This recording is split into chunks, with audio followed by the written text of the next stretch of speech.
உலகத்தில் பவர்ஃபுல் நாடு யாருன்னு கேட்டா நாம உடனே மிலிட்ரி மணி என்றுதான் நினைப்போம். ஆனா ஒரு நாடு ஆயுதமே இல்லாம போர் இல்லாம மற்ற நாடுகளின் மனசையே கண்ட்ரோல் பண்ண முடியும் என்றால் அது ஃபோர்ஸ் இல்ல, இன்ஃப்ளூயன்ஸ். அதுக்கு பெயர் சாஃப்ட் பவர். இந்த கருத்தை இன்ட்ரடியூஸ் பண்ணியது அமெரிக்க அரசியல் விஞ்ஞானி ஜோசப் நை.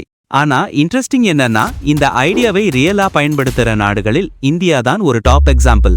யோகா முதல் சினிமா வரை கல்ச்சர் மூலமா உலகத்தை அட்ராக்ட் பண்ணுற இந்தியா, இது சிம்பிள் பாப்புலாரிட்டியா இல்ல ஒரு பவர்ஃபுல் லாங் டர்ம் ஸ்ட்ராட்டஜியா? இந்த வீடியோல சாஃப்ட் பவர் என்ன, இந்தியா அதை எப்படி யூஸ் பண்ணுது, அது எதிர்கால உலக அரசியலை எப்படி சேஞ்ச் பண்ணும் என்பதை பற்றி கிளியரா பிரேக் டவுன் பண்ண போறோம். உலக அரங்கில் ஒரு நாடு தனது பலத்தை நிரூபிக்க போர் தொடுக்கவோ பொருளாதார தடைகளை விதிக்கவோ தேவையில்லை என்றால் நம்புவீர்களா? ஒரு நாடு அமைதியாகவும் சக்தி வாய்ந்ததாகவும் உலகை எப்படி தன் பக்கம் ஈர்க்கிறது? இந்த கேள்விக்கான பதில் நாம் கற்பனை செய்வதை விடவும் ஆழமானது. ஆயுதங்களின்றி, பணபலமின்றி ஒரு நாட்டின் கலாச்சாரம், அதன் மதிப்புகள், கொள்கைகள் ஆகியவற்றின் மூலம் மற்ற நாடுகளின் மனதை வெல்லும் ஒரு வியத்தகு உத்தியிருக்கிறது. இதுதான் சாஃப்ட் பவர் எனப்படும் மென்சக்தி.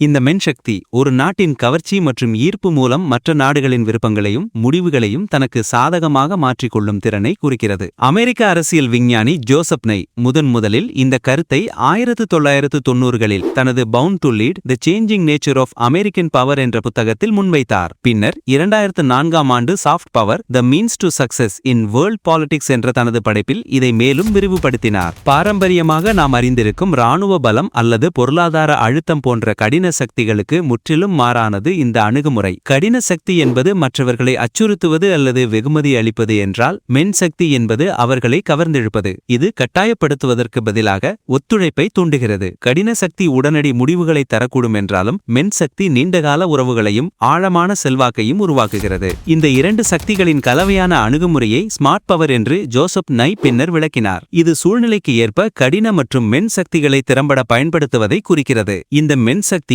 3 முக்கிய ஆதாரங்களில் இருந்து உருவாகிறது. முதலாவதாக ஒரு நாட்டின் கலாச்சாரம். இது அதன் மொழி, கலை, இசை, திரைப்படங்கள், உணவு, வாழ்க்கை முறை மற்றும் பாரம்பரியங்கள் அனைத்தையும் உள்ளடக்கியது. இவை உலகெங்கிலும் உள்ள மக்களை ஈர்க்கும் போது அந்த நாட்டின் மீதான ஒரு நல்லெண்ணம் இயற்கையாகவே உருவாகிறது. இரண்டாவதாக ஒரு நாட்டின் அரசியல் விழுமியங்கள். ஜனநாயகம், மனித உரிமைகள், சட்டத்தின் ஆட்சி போன்ற கொள்கைகளை ஒரு நாடு கடைபிடிக்கும் போது அது உலக அரங்கில் ஒரு முன்மாதிரியாக திகழ்கிறது. இந்த விழுமியங்கள் மற்ற நாடுகளையும் ஈர்த்து ஒத்துழைப்புக்கு வழிவகுக்கின்றன. மூன்றாவதாக ஒரு நாட்டின் வெளியுறவு கொள்கைகள். அமைதி, வளர்ச்சி, மனிதாபிமான உதவிகள் போன்றவற்றை முன்னிறுத்தும் வெளிப்படையான மற்றும் நியாயமான கொள்கைகள் உலக நாடுகளின் நம்பிக்கையை பெற உதவுகின்றன. ஆனால் ஒரு நாட்டின் கலாச்சாரம், அதன் மதிப்புகள், கொள்கைகள் ஆகியவை எப்படி மற்ற நாடுகளின் முடிவுகளை, ஏன் உலக அரசியலையே மாற்றியமைக்க முடியும் என்று யோசித்ததுண்டா? இந்த சக்தி நேரடியாக கட்டளையிடுவதில்லை, மாறாக இது ஒரு நாட்டின் நற்பெயரையும் நம்பகத்தன்மையையும் வளர்க்கிறது. இதன் மூலம் மற்ற நாடுகள் தாமாகவே அந்த நாட்டின் யோசனைகளையும் இலக்குகளையும் ஆதரிக்க தொடங்குகின்றன. உதாரணமாக, ஒரு நாட்டின் திரைப்படங்கள் உலகெங்கிலும் பார்க்கப்படும் போது அதன் வாழ்க்கை முறை, கருத்துக்கள் ஆகியவை பரவி கலாச்சார பரிமாற்றத்தை ஏற்படுத்துகின்றன.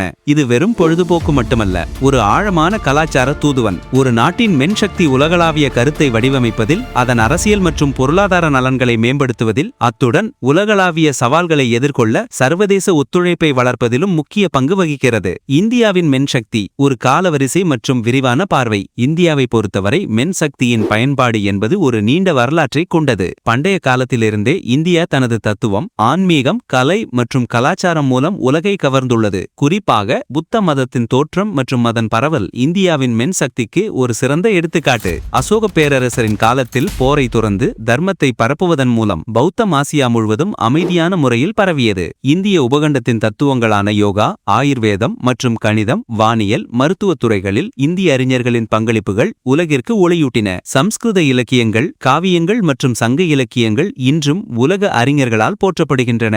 இந்திய மசாலா பொருட்கள் மற்றும் ஜவுளிகள் பண்டைய கடல்வழி வர்த்தக பாதைகள் வழியாக உலகின் பல மூலைகளுக்கும் சென்று கலாச்சார பரிமாற்றத்திற்கு வித்திட்டன. சுதந்திரத்திற்கு பிந்தைய காலத்தில் இந்தியா தனது மென்சக்தியை வெளியுறவு கொள்கைகள் மூலம் நிலைநாட்டியது. பனிப்போர் காலத்தில் எந்தவொரு வல்லரசு கூட்டணியிலும் சேராமல் அணிசேரா இயக்கத்தை நிறுவியது.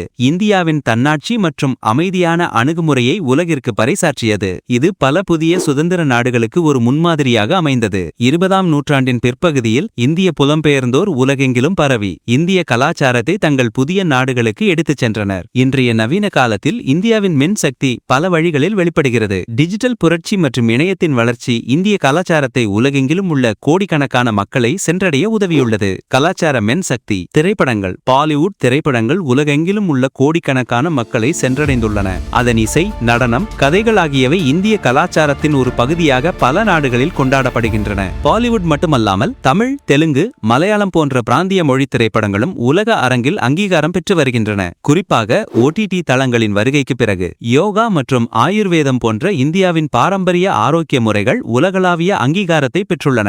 ஐக்கிய நாடுகள் சபை 2014ஆம் ஆண்டு ஜூன் 21ஆம் தேதியை சர்வதேச யோகா தினமாக அறிவித்தது. இது 100க்கும் மேற்பட்ட நாடுகளில் கொண்டாடப்படுவது யோகாவின் உலகளாவிய ஈர்ப்புக்கு ஒரு சிறந்த எடுத்துக்காட்டு. ஆயுர்வேத சிகிச்சை முறைகள் மற்றும் இயற்கை மருத்துவத்தின் மீதான ஆர்வம் மேற்கத்திய நாடுகளில் அதிகரித்து வருகிறது.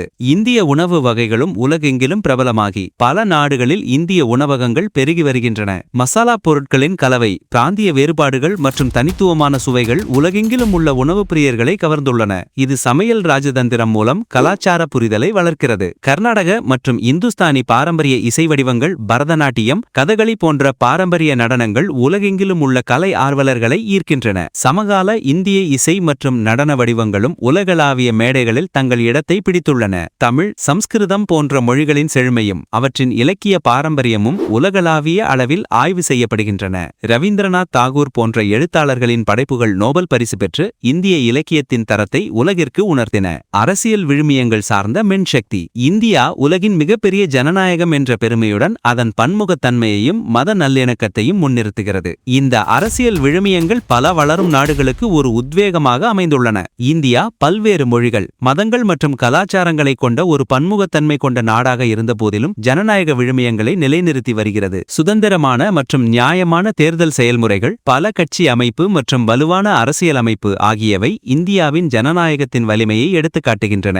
இந்தியாவின் அரசியலமைப்பு மனித உரிமைகளை உறுதி செய்கிறது. ஒரு சுதந்திரமான நீதித்துறை மற்றும் வலுவான சட்ட அமைப்பு ஆகியவை சட்டத்தின் ஆட்சியை நிலைநாட்டுகின்றன. சர்வதேச அரங்கில் மனித உரிமைகள் மற்றும் ஜனநாயக விழுமியங்களை ஆதரிக்கும் நாடுகளில் இந்தியாவும் ஒன்றாக உள்ளது. இந்தியாவின் தனித்துவமான மதச்சார்பற்ற தன்மை மற்றும் பல மதங்களை அரவணைக்கும் பண்பு உலக நாடுகளால் பாராட்டப்படுகிறது. இது உலகளாவிய அமைதி மற்றும் புரிதலுக்கு ஒரு முன்மாதிரியாக அமைகிறது. வெளியுறவு கொள்கைகள் சார்ந்த மென்சக்தி. இந்தியாவின் வெளியுறவு கொள்கையும் மென்சக்தியை பயன்படுத்துகிறது. அண்டை நாடுகளுக்கு மனிதாபிமான உதவிகள் வழங்குவது, பேரிடர் காலங்களில் ஆதரவு அளிப்பது, ஐக்கிய நாடுகள் சபை போன்ற சர்வதேச அமைப்புகளில் தீவிரமாக பங்கேற்பது, வளர்ச்சி திட்டங்களுக்கு நிதி உதவி அளிப்பது போன்ற பல வழிகளில் இந்தியா உலக அரங்கில் ஒரு பொறுப்பான நாடாக தன்னை நிலைநிறுத்திக் கொள்கிறது. நேபாளத்தில் ஏற்பட்ட பூகம்பத்தின் போது ஆபரேஷன் மைத்ரி மூலம் இந்தியா வழங்கிய உடனடி உதவி, யமனிலிருந்து பல நாடுகளின் குடிமக்களை வெளியேற்றிய ஆபரேஷன் ரகத், இலங்கை பொருளாதார நெருக்கடிக்கு வழங்கப்பட்ட ஆதரவு ஆகியவை இந்தியாவின் மனிதாபிமான அணுகுமுறையை எடுத்துக்காட்டுகின்றன.